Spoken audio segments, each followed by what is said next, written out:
market's podcast? pulled What back. are you waiting for? Look for us in your favorite podcasting app. Follow the Halftime Podcast now.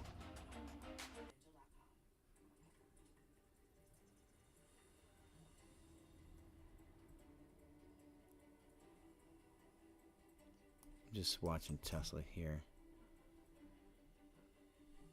Look at Tesla pulling back. What's the SPY doing? Or the Qs. You want to look at the Qs, because if you're going to get weakness, all right, if you're going to get weakness in tech, you want to see if it comes in through. Look, man, we're going to get ready and start squeezing on the 5-minute, guys. Look at this. This is big.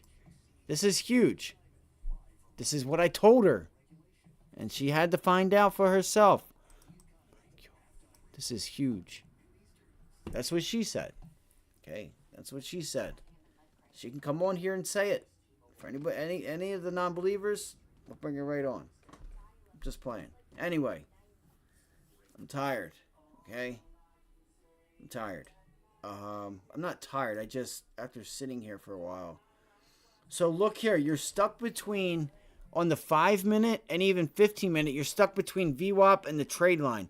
When these two converge, see if you start to get an either like breakout or breakdown that's like met with volume, and see if we can give it some continuation. So if I pull it up here, yep, you can see right there.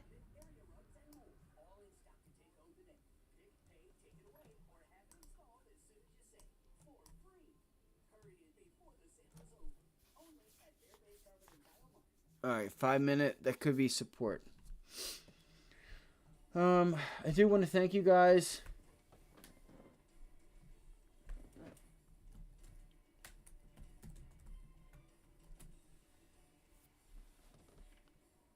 All right, let's do some more of these moves here, because it's interesting. So, Kevin, you trimmed Deer, sold to Weiss, who bought Deer again. Tell me why you trimmed it. These options are still up at like 26, 27 cents too, which is actually kind of funny that they have not taken, you know, they have not just completely trashed the value of them, because sometimes they will. All right, and it tells you a lot about your contracts when, like, for anybody that doesn't really limit order, and you go to start limit ordering, or even, yeah, I would say limit ordering. All right, let's do some more of these. You moves start here, doing that, because and you're it's going to interesting. notice So, when you get filled on Kevin, higher you prices, trimmed you're going to Deer, know that usually sold to you start to Weiss, get that extension. bought Thanks, Deer Ray. again. Tell me why you trimmed it. Well, I think we Before both, Weiss tells me why You will bought it. usually both win get on this that trade, fill I think it's because down it's, about $10 in from a where I sense, it's sold kind it. of He's telling you coming in that either the buying. market We only maker took a or little bit somebody off the table. wants I thought it the earnings were a because lot it's about to continue less to pay. impressive than we had That there's expected. more value Caterpillar left had knocked in it out that of the name. park. Deer just came in a little Two, bit short. We still have a 2% position. It's the first time we've had if Deer you and Cat at don't, the same like, time. I forget, it was Cat like is crushing Netflix it. or I mean, it's something. up 11% over I the couldn't past get 3 out. months. And Deer's yes, down right, 7%. there's a spread, Good to but buy I low, so knew I'm not criticizing that it. I'm still an when I owner. did not But get for out us, at that just time, disappointed. like, I'd rather that be a was little bit it. heavier in Cat, a little Like, bit lighter in something Deer. was wrong. Okay, There you so go. Weiss, There's what over is- what's the 100%. fascination for you No, with Deer? never mind. It's not Why 100%. I'm in, sorry. why out, and then You buy have it again? over When you've been doing 50% this for there. a while, Over. and I'm sure they would all agree, there's certain fucking knew it. I stocks that should have you held sort of this have a thing. really good feel for. That was So the I have a good target. feel for Deer. I That don't was make the money in target it every there. time, but way more often do I make money than don't. So for me, it's a trading stock. What did it's we sure say? It's cheap. It got 50 cheaper. what? Actually, it didn't get cheap because the earnings came down. 508.45-ish. So it's no less expensive, but the trading Can't be band used to mad. be That's a nice 370 to one. about 410, and I played that. Now I think the trading band's got, you know, I might just be moved going on the back to down trading end. the SPY, And yo. I think that because of that, and by the way, you had a phenomenal call in Cat. I remember when you bought it, It's and a it just liquid. exploded. And it pissed me off because I didn't buy it. But in any event, you've had this. You've had people just say, you know, I've had enough. Stock cereal underperformer. It's not getting it. Inflation's down. Food inflation down. Farmers' rates are up. You know, et cetera, et cetera. So I thought there was maximum Look at that. negativity in That's there crazy. to trade it. So 37 I'll be now. there for a little bit. I still think it could move up in this kind of market, and then I'll sell I know it and wait for it to come back down. Josh mentioned yesterday Warren Buffett Damn. and Amazon. To me, Deer is really a Warren Buffett I stock. think we're going lower, and if you guys. continue to see Deer cheapen up like I that, feel to me, like that's we're the type going of stock you see lower. Berkshire come in and buy. So let's look at I JP feel Morgan like too, you could start Kev, to see because the you- markets You trimmed half the position was give called back away. some of that move Okay, from I mean this yesterday. stock has been at a high. And by the way, we're super excited. Jamie Dimon's going to be on this program on Monday. It's an exclusive, chairman and CEO, of course, of JP Morgan. So we'll get that promo out loud and proud, and can't wait for that. But why? Tell me about the stock here. Yeah, happy to get my stock called away so you could work that promo in. Yeah. We covered calls on half of our Cisco position, half of our 42 JP Morgan cents. position. I did not want There's JP Morgan to get 100%, called. y'all. I did want Cisco to get called. When you write That's it. options, You gotta sometimes be this out. happens. We have both 100% positions trade. that have been covered called away. I will look for any weakness to get back into JP Morgan at 12 times forward earnings. I think it's the best of the breed. It's a stock that I feel has benefited from the financial crisis in the regional space. This is a company that has increased their dividend by 10% a year for the past 5 years. They have very little debt, if any. And if you're going to be in financials, I think you want to own best of breed. All right, good stuff. Let's get the headlines now with Pippa Stevens. Hey, Pippa. House is discussing possible legal and policy options to respond to an Alabama court decision that ruled frozen embryos were considered children under state law, putting IVF access at risk. Administration officials tell NBC News the Justice Department and the Department of That's a Health nice and Human tail there. Services Nice are support still level. That early might and be no it. That decisions might have have been the been last made, move for but the did day on warn the about the markets. use of executive action to Oh protect yeah, thanks IVF again, Ray. So access. there you go. That was Federal regulators 100%. have granted Native American tribes more 22, power to block 23-cent hydropower entry, projects on their 22.50 with land, commissions. reversing a decision that gives developers approval despite tribal objections. The new 40, what'd you policy will get? give tribes 42, veto 41 power or that so? would force companies It's still to sitting at cooperate around with them in 50%, order just to under. receive exclusive federal grants. That German trade your parliament plan. That passed a was the law plan. We legalizing did it. Cannabis today, becoming the 9th country Why is to this do thing so. frozen The again? law will allow individuals and voluntary associations to grow and hold a Come small on. amount of the drug, while large-scale but non-commercial It is all it cannabis is, production baby. is allowed only for members of cannabis clubs. Looks like we might have to go of back to no the more than S&P 500 500 Scott, next back to you. week. All And right, Pippa, thank you, recapture. Pippa Stevens. Up next, big opportunities Recapture our month. beyond AI. Yeah, Like I there said, actually we, are you some know, because a bunch of committee names could are trade beating the the SPY street, pretty damn and they well. have nothing to do with it. AI, that is. I We think will tackle everybody those should trades next. master an index and then look like, you should just have it in your arsenal, right? I believe you should be able to trade options, indexes, stocks. I think you should also be able to you need to play small caps, because there's going to be coming times when this stuff isn't going on and the overall markets are boring as all hell, and you got like a clinical trial that just passed or something. You need to be able to take advantage of those. You got to be able to learn how to trade those things. So being diverse, right? Not only being diverse in the type of sectors you're trading in the markets, go from equities to currency, from currency to bonds, right? Like, you need to be able to be where the volatility is. Where does the volatility? Right now it's in the equity markets. It's in Bitcoin too, but that volatility is just to go long, or has been. Look, there it goes. You got to be kidding me. Wow.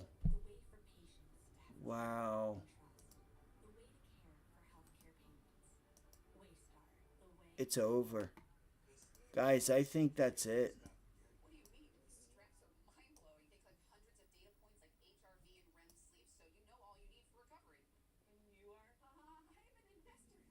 $47, 150%. Wow, look, it's going to make it resistance. I thought we could close red today. I didn't think they would do it in this manner. All right, what I was doing was I was trying to throw a Fibonacci retracement up here. It's probably like 50%, right? It's probably over 50% of the move that it took back. Yeah, 60%. All right, which is crazy, but wow. You guys just got, dude. Man, I wish somebody was here to take advantage of that. I explained it in full detail. Why were we doing it? Where we would, where I would stop out, which was up here past this like 509 area. Because this was a little bit of support and resistance.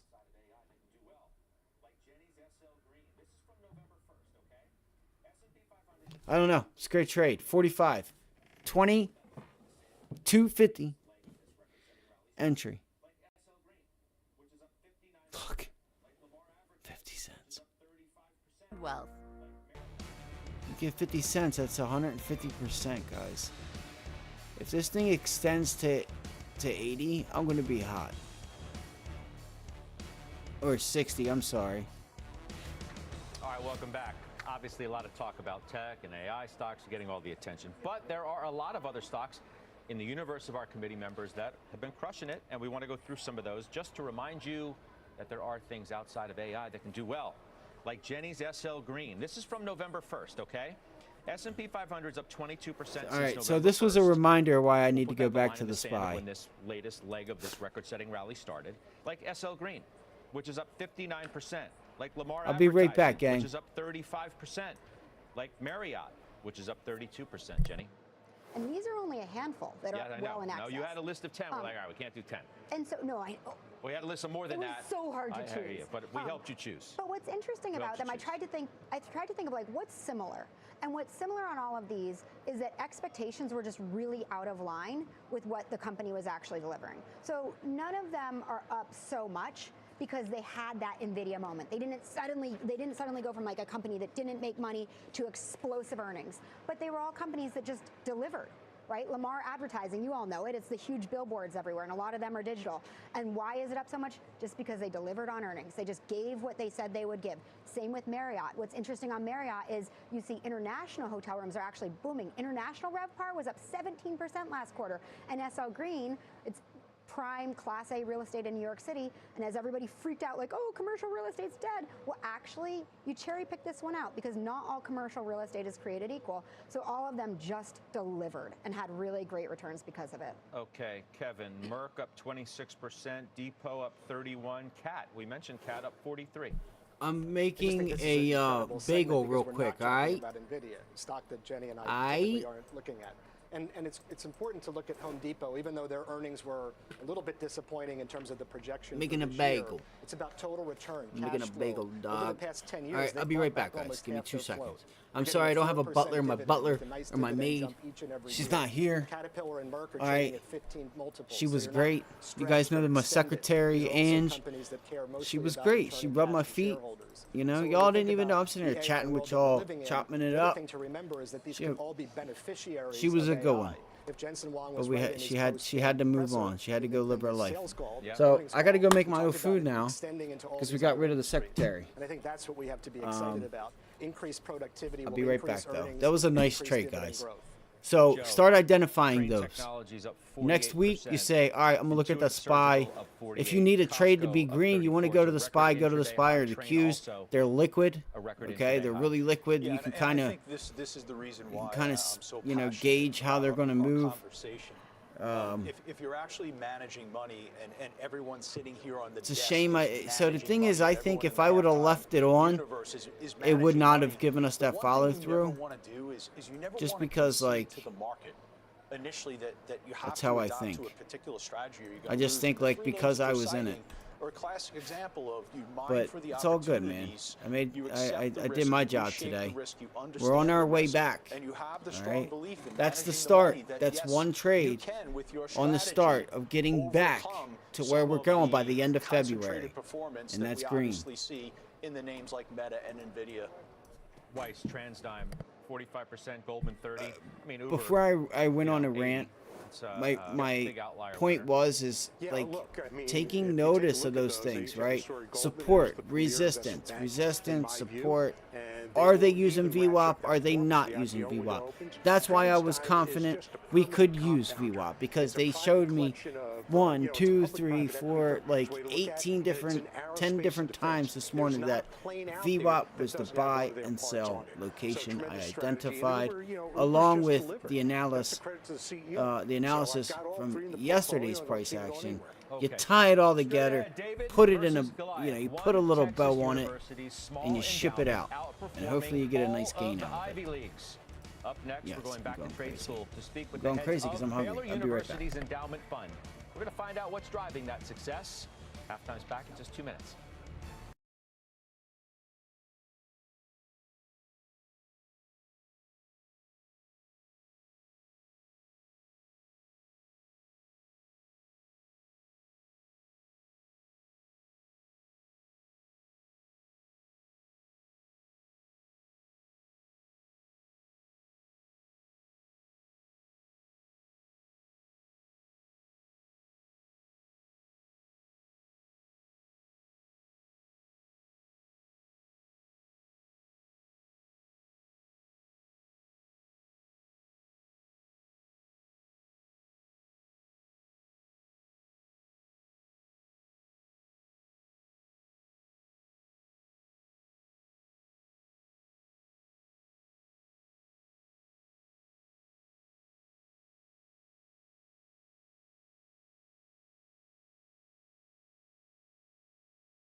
or download the app.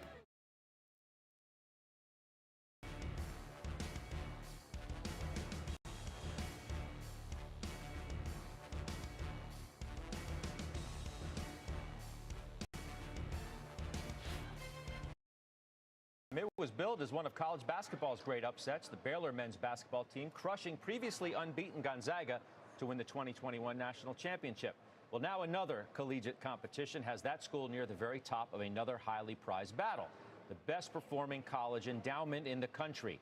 Over the past 5 years, Baylor's tiny by comparison $2 billion fund has regularly beaten another Goliath, the illustrious Ivy Leagues. Well, two of the endowment's managers are with us today. Dave Moorhead, CIO. Renee Hanna, Managing Director, handles the private investments. Welcome. It's great to have you guys on Halftime. Thank you. We're happy to be here. Yeah, so I guess my first question, so what? You beat all the Ivy League schools the past 3 years. You've beaten all the Ivies except for Brown over the past 5. So I think the obvious question first, Dave, to you is, how'd you do it?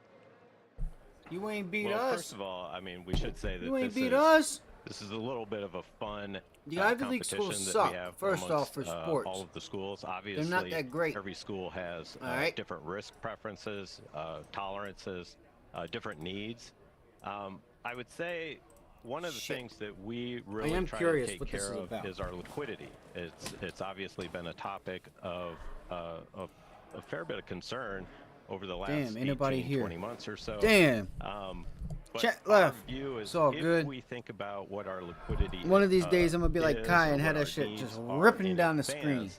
Then we have the opportunity Billions of to people take in a advantage motherfucking of show at market a time. dislocations or I'm putting opportunities everybody, as trying to they help arise. put So motherfuckers I'd on say game. really, I think the bit that we try to get right is the trying to cash help flow somebody and get the up out of liquidity that needs that our portfolio has. So, Dave, it's place you, that they're not Renee, happy and with. 3 other ladies. Is that correct? So it's 5 total people running the endowment?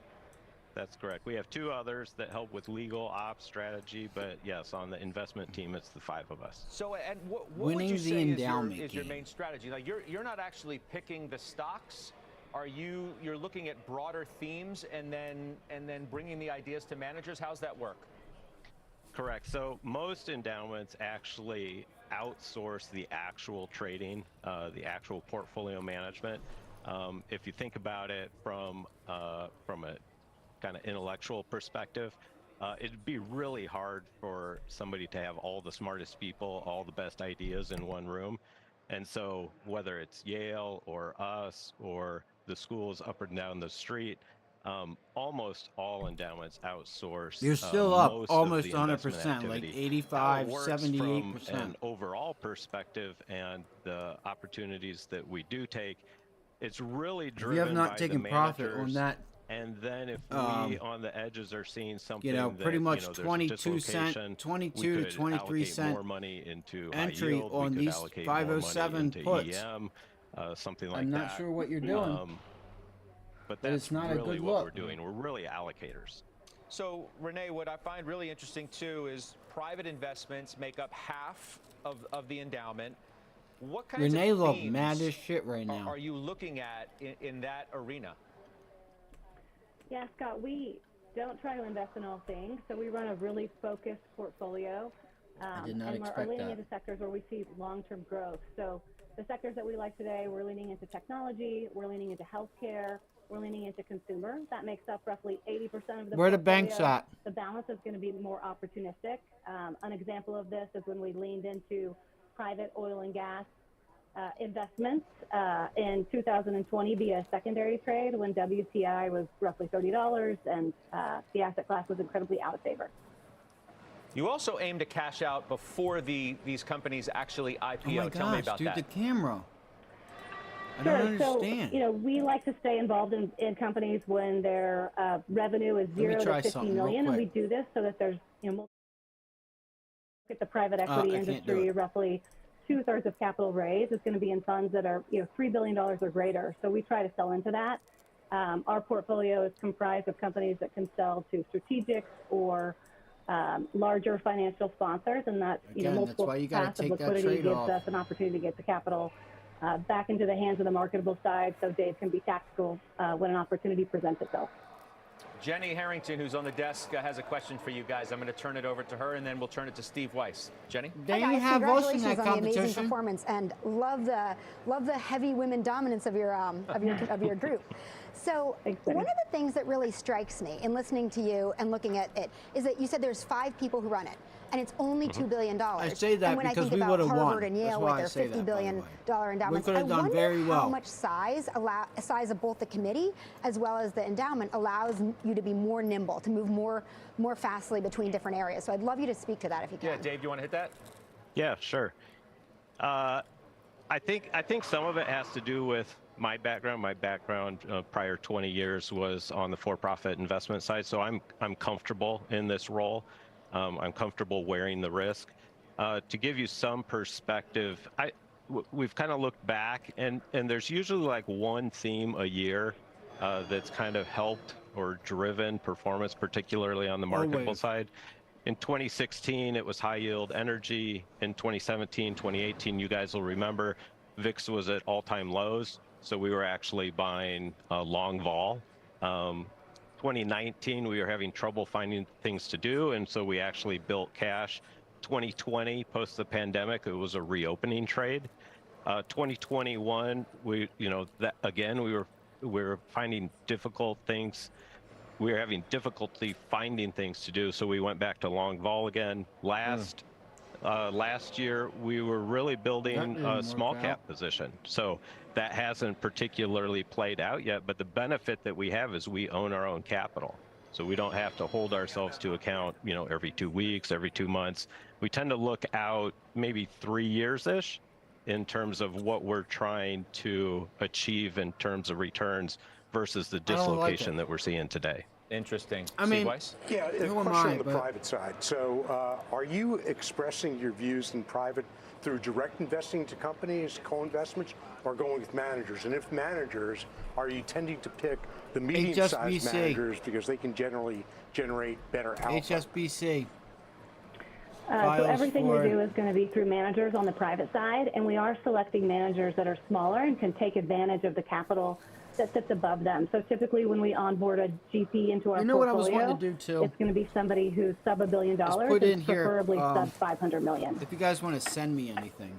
Hey, Dave, you look at I these don't know. stocks that are Maybe a just shirt. Maybe like you're from Nvidia Canada, and all the mega Wiz. caps. I'm curious, Or someone, the like, I'm just, size, you know, the I'm not kind of saying exposure Wiz you is. I'm have to not gonna give those. out his information You like call that. the managers, Because he's say from like, Europe. do we have enough I just Nvidia? did I that. mean, I did not you see mean the to. stock Anyway, Australia. going up just the way it has. If you're, Pretty if you're remarkable. from Australia, Yeah, I we would love actually to have a don't shirt have that very says, much like, exposure. Like Australia. I said, endowments Something in cool, general you are know? like very diverse, like way more diverse than the Or- S&P 500. We own you know, everything like under the from another sun, country or both in the public markets and in the Or private something markets. So what we're doing is really I at can the also do edges. the same, Like I said, we've focused over the last year on sort of the historical spread between large caps and small caps. Since we tend to be value conscious, so HSBC we've doing allocated more to self-offering. small caps. We They don't did not do have well. that much So you guys exposure know to the Barclays did actually to the really Magnificent well, not Seven, really. Brunswick. Interesting. BCS, I guess it would be continued BCS. success. Wish you both Barclays, great luck yes. moving forward. It's exciting they're for not your school, and it's great for us to have you as well. We'll see you soon. I don't like, Yep, you know, thank you I very think much. right now, like he All right, guys, said, you be there's well. a It's David theme. Moorhead and Right, there's Renee Hanna always from a Baylor theme. University. All right, up next, You trades need on a to few be in key committee semis names and, reporting like, earnings what's next week. We'll working. set you up ahead of that. Right? You need to be in what's working. You needed to be in energy. But you needed to put energy on in 2020. That's what I did. Energy was negative. I was buying with both hands, and I sat on dead money for a while. You got that first initial rally where you made some really nice money in those names, whether you bought like Exxon, you know, Marathon, whatever, Devon, Exxon, Oxy, One Oak. I bought Oxy, One Oak, Diamondback, a few more. I know it. One Oak, Diamondback, Oxy. I didn't buy Exxon. I don't know why. Oh, because I started building a position on DraftKings at $11, $12 when they were still when it was still the merger. Before the merger, when they were Diamondback, or it was it was like FANG. It was like Diamondback Acquisition Group or something like that. So you need to be putting those trades on. Like, I get small caps, but you can't. Like, you have to understand, right? If we're gonna put on something, how would I do it right now? What would I do right now? Right now, you're in a time where, yes, the Fed's going to cut rates, okay? But what they're doing is they're actually cutting to go higher, right? mRNA.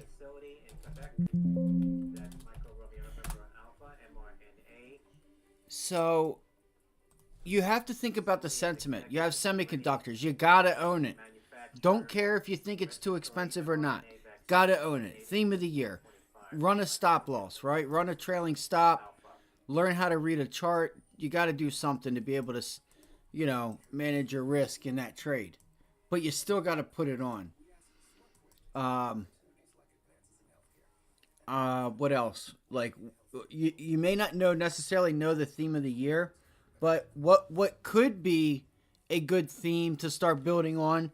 It's a little hard when the market's already at its highs because everything starts to rise. But you would probably want to look at names like, not necessarily the Walmarts and stuff, but maybe like your Dollar Trees, your Dollar Generals. I know this was a trade that was talked about actually talked about, and everybody was thinking of how well they were going to do, and then turned out we didn't have a recession, and I'm like, well, because you need to give it a year and a half to 2 years. Like, it doesn't just happen within a year, right? Better outcomes. They start cutting, and then 6 months later we're in a recession. Like, no. If you go back and do the work and you see how long it actually takes, it takes a year to a year and a half after. All right, welcome back. Going to be they another busy stop week ahead for the earnings. last Let's cut. get some of the key names. You still have a Monday year and a is one of- half. Right. Right. Okay, Dollar I get General, so where's it nervous at? It's on about its lows Nvidia. now. This is the opposite. This is the Now that company they that's said reporting they you have didn't nothing work, to worry now about. we It'll be can the start first to quarter see. where you start to Let's see see it if we post the see Magellan a merger. You'll see 200-day deleveraging. rejection. You'll Look see at the cash bull flow, flag. you'll see This a is clean showing balance me sheet. It should we're be in the exactly gap. what we We hope. might It's got have a rip 5.5% higher. yield on it.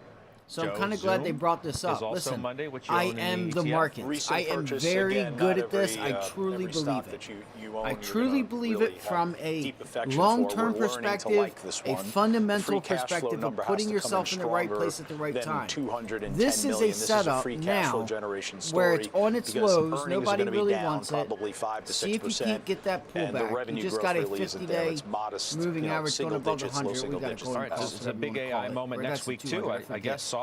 Forget how that Salesforce. works. Yes, absolutely. All right? Salesforce is But it that don't Wednesday matter. after the bell. It's in an It uptrend is, right now. and I think there's a couple of things that Right? are very 'Cause I think critical. you're I think gonna this is start seeing some probably of these one names of the most important outperform. earnings reports next week. And As it's a really whole, maybe okay, there's- what is IT spending Maybe currently, there are and names what that are you they can believing get that that IT you don't spending really is know going to look about like as other we than move Dollar forward? Tree and Dollar in General particular, that in the can, wake of what like we heard from Ollie's, Palo right? Alto Networks, There's the things story and the like reasoning Ollie's that are behind the like recovery discount for barns Salesforce has that been help, lifting of margins. They've lifted the margins from below 20% up to nearly 30%. So they've got to maintain the strength of margin. They have to continue executing on cost efficiency, and they have to give investors some degree of confidence that the demand is still there for IT spending. All right, we will do final trades on the other side of this quick break. What the fuck? So, Dollar General, right? Now, these things are on their lows now. Now, this is telling me this might be the time to start buying these names. All right, we could look at Dollar Tree. Because I really think D-Tree. Let me just type it in.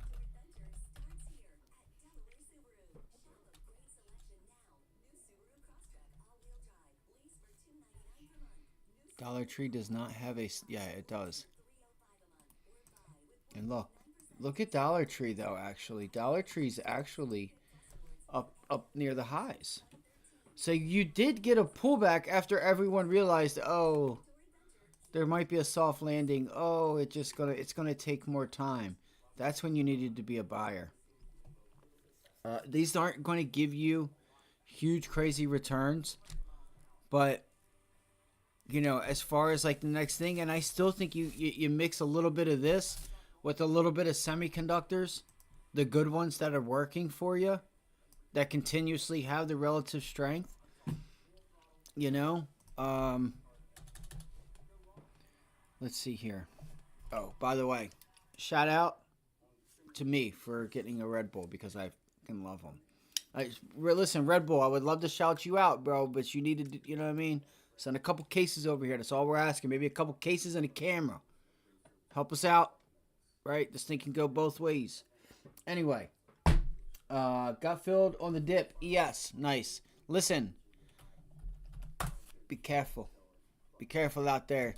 Be very careful, Wiz. Be very careful. I kind of like that, man. I haven't talked long term in a while. I kind of like it. Wiz, but I gotta be honest, man. I feel like we're underneath now. I feel like we may try to give some of this back. And I'd like to see us close red today. And what does that mean? See, most people are like, oh, we're going to close red and not actually look. Not actually look to see where that is. We're up 0.2% right now. That doesn't mean we're going to close red. Bezos, NVIDIA are backing Figure AI at roughly $2 billion valuation, developing a Will.com. that looks and moves like a human. Yeah, they have. So NVIDIA, Tesla. They're not even moving off of that. I'm really curious if this is the buy point, even though I feel like is it gonna break down? Like, look, guys, it's hanging right. Tesla's hanging right on that uptrend. So it's coming. It's seriously coming. Like this breakdown or break up and out, it's coming. It's coming. It may give you a breakdown just to shake your ass up out of the trade. And I'm going to go back over to the SPY. I kind of want to make another bagel. But just okay. Why does it look like that? Oh, I see why. Yeah, see what I mean? This sucks, guys. Like, I did not want to see 195 break. You might have another shot at 189 on Tesla and get another dip buy opportunity. You know, I'm not sure. The volume's kind of low.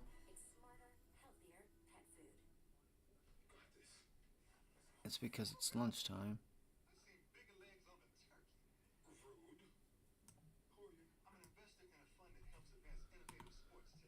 I know you guys are probably having trouble seeing this, so yeah, let's see if we can start to turn this thing around. Look, it's going to try and break. I go through a lot of pains. That's what she said. No, I'm just playing. I'm just playing. I love women. Alright. On my side. Let's go to the SPY, man. I'm really interested in Tesla. I still think, guys, that this level is probably going to get tested again at 191.69. That was no coincidence. You had just like a flash, like bang. Like it just was hanging out. It was doing its little thing going up and down, and then whoop, just went right on down there, picked it up, and came right back. So there's a big block order that got filled there on Tesla. Depending on what time frame you look at, it's red. Depending on the other, it's green. So I'm not sure what to make of that. Other than there could be nice support down there at 191.50 on Tesla.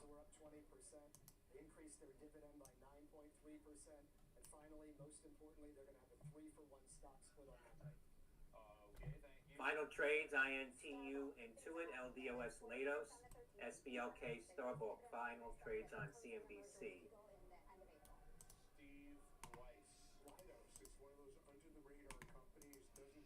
Somewhere. If that's too All right, 3 loud, o'clock you guys Eastern on just let me closing bell. know. I hope to join me. Cameron Dawson is I'll with be me right today, back. along with Oh, Jordan Cameron. Jackson. Tom Lee is going to join us too. Give his outlook for the market. He's been all over the FANG trade. As you know, the mega caps